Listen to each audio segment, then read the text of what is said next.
नमस्कार, आप सभी का स्वागत है आपका अपना YouTube channel technical learning series में।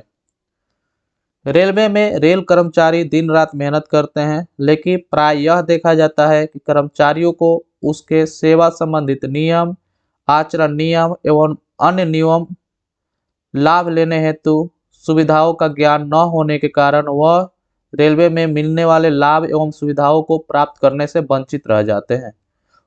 उपरोक्त कमी को दूर करने के उद्देश्य से आप सभी रेल कर्मचारियों के लिए यह वीडियो का सीरीज बनाया जा रहा है, जिसमें नियम के संक्षिप्त जानकारियां एवं लाभों से अवगत कराने हेतु वीडियो के सीरीज में उपलब्ध करने का प्रयास किया जा रहा है।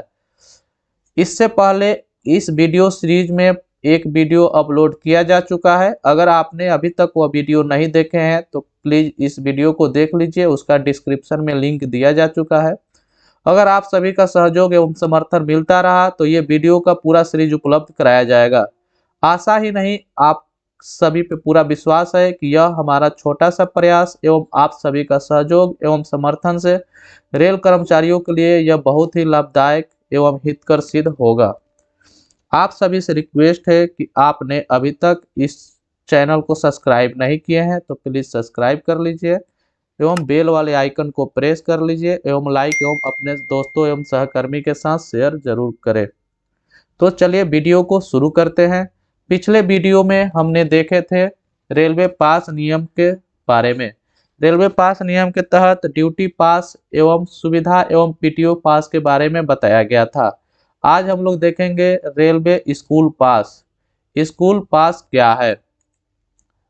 तो सबसे पहले हम लोग जानेंगे कि स्कूल पास क्या है। स्कूल पास देखिए, सबसे पहले होता है कि कर्मचारी के मुख्यालय से बाहर पढ़ रहे, यानी कर्मचारी के बच्चा जो होते हैं वह उनके मुख्यालय से बाहर पढ़ रहे हैं, उनके लिए 3 दिन या उससे अधिक का छुट्टी यानी अवकाश होने पर स्कूल प्रमाण पत्र के आधार पर स्कूल अथवा घर आने जाने के लिए पास जारी किया जाता है।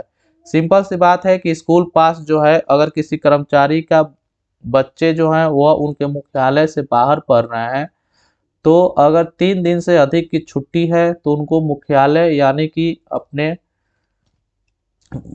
पिताजी जहां काम कर रहे हैं या माँ जहां काम कर रही है वहां आने के लिए और फिर वहां से अपने हॉस्टल जाने के लिए उनके स्कूल के प्रमाण पत्र के आधार पर यह पास जारी किया जाता है। दूसरी बात है कि किसी भी मान्यता प्राप्त स्कूल या कॉलेज का बोनाफाइड विद्यार्थी होना चाहिए। किसी रेल कर्मचारी को एक कैलेंडर वर्ष में 3 सेट स्कूल पास दे है। देखिए, वेरी वेरी इंपॉर्टेंट क्वेश्चन है। क्वेश्चन आ सकता है कि किसी रेल कर्मचारी को एक कैलेंडर वर्ष में कितना सेट स्कूल पास दिया जा सकता है, तो उसका आंसर होगा 3 सेट। उसके बाद है कि यदि पति और पत्नी दोनों रेल कर्मचारी हैं तो स्कूल पास की पात्रता दोनों में से केवल एक कर्मचारी के खाते में होगा, या तो पति या फिर पत्नी के। तो ये था स्कूल पास के बारे में। फिर हम लोग देखते हैं मनार्थ पास। मनार्थ पास को हम लोग पोस्ट कम्प्लीमेंट्री पास कहते हैं। मनार्थ पास क्या होता है? इसको अंग्रेजी में पोस्ट कम्प्लीमेंट्री पास, यह जो है सेवानिवृत्त कर्मचारियों को दिया जाता है। देखिए, कर्मचारी के रेल सेवा से सेवानिवृत्त के पश्चात कर्मचारी के अनुरोध पर जारी किया जाता है। सेवानिवृत्त कर्मचारी अपना निजी अनुरोध करके रेल से मनार्थ पास ले सकता है। देखिए, जिस भी कर्मचारी का रेल सेवा 20 वर्ष या उससे अधिक है तो ऐसे सेवानिवृत्त कर्मचारी को प्रति वर्ष 2 सेट मनार्थ पास दिया जाता है। किसी रेल कर्मचारी जो होगा वो 20 साल से अधिक नौकरी कर लिया होगा तो उसको 2 सेट मनार्थ पास दिया जाएगा, यानी एक कैलेंडर वर्ष में 2 सेट मनार्थ पास मिलेगा। अगर सेवा 20 वर्ष से कम हो तो सेवानिवृत्ति रेल कर्मचारी को मनार्थ पास की पात्रता नहीं है, यानी अगर सेवा जो होगा 20 वर्ष से कम होगा तो उसको मनार्थ पास नहीं दिया जाएगा।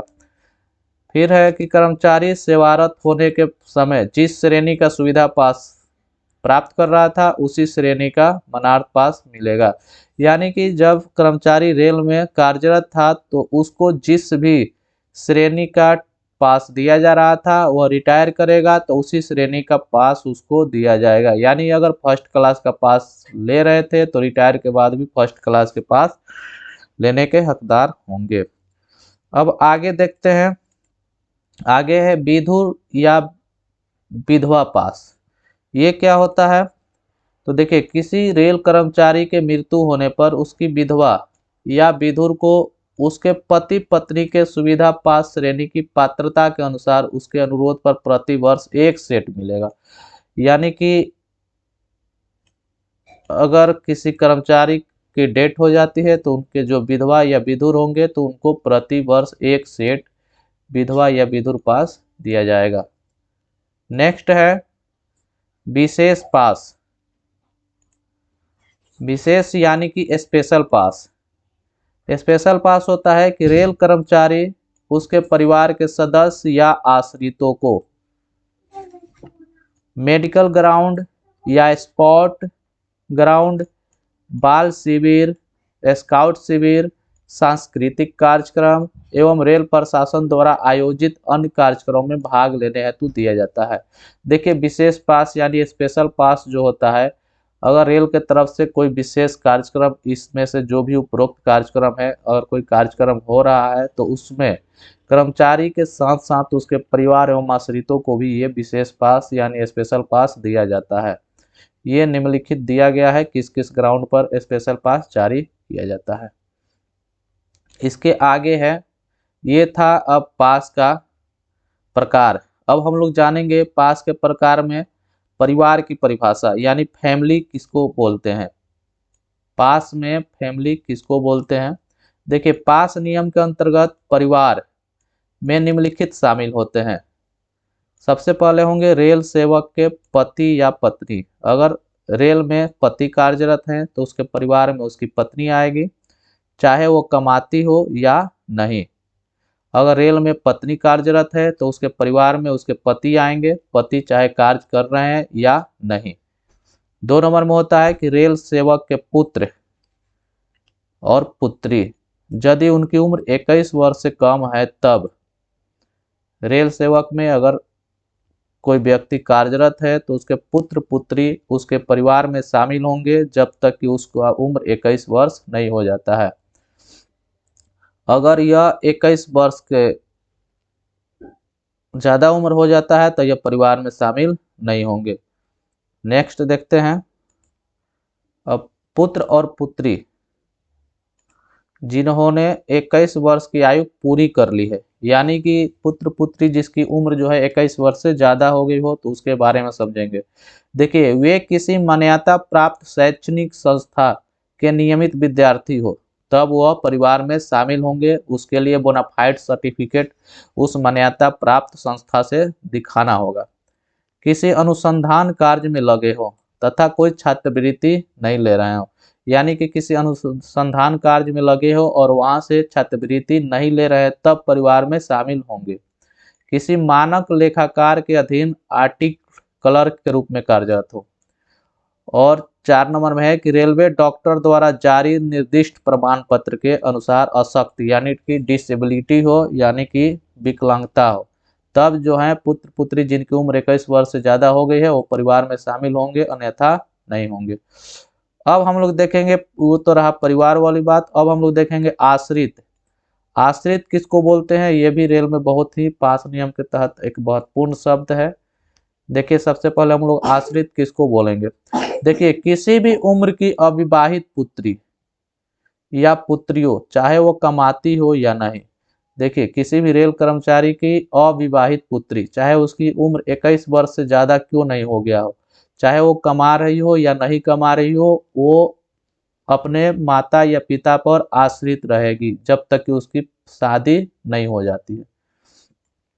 देखिए, विधवा पुत्री, अगर कोई पुत्री विधवा हो गई हो जो रेल कर्मचारी पर पूर्णतः आश्रित है, उसका एक प्रमाण पत्र बनवाना होगा कि वह पूर्ण रूप से अपनी माँ या बाप पे आश्रित है। कानूनी रूप से तलाकशुदा पुत्रियां जो रेल कर्मचारी पर पूर्णतः आश्रित है। तो आश्रित पुत्रियों की परिभाषा समझ गए कि किसी भी उम्र की अविवाहित यानी कि अनमैरिड होना चाहिए, चाहे वो काम कर रही है या नहीं। जब तक अनमैरिड है वो आश्रित है।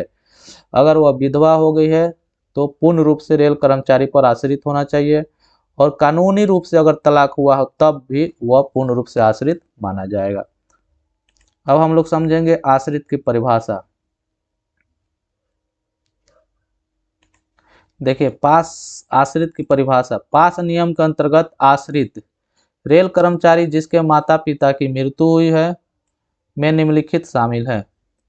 विधवा माता जिसकी सभी स्रोतों से आय अथवा बेसिक पेंशन 9,000 रुपये से अधिक नहीं हो, तो वह जो है आश्रित मानी जाएगी। अविवाहित या विधवा या कानूनी रूप से तलाकशुदा बहन, ये भी जो है वह आश्रित मानी जाएगी।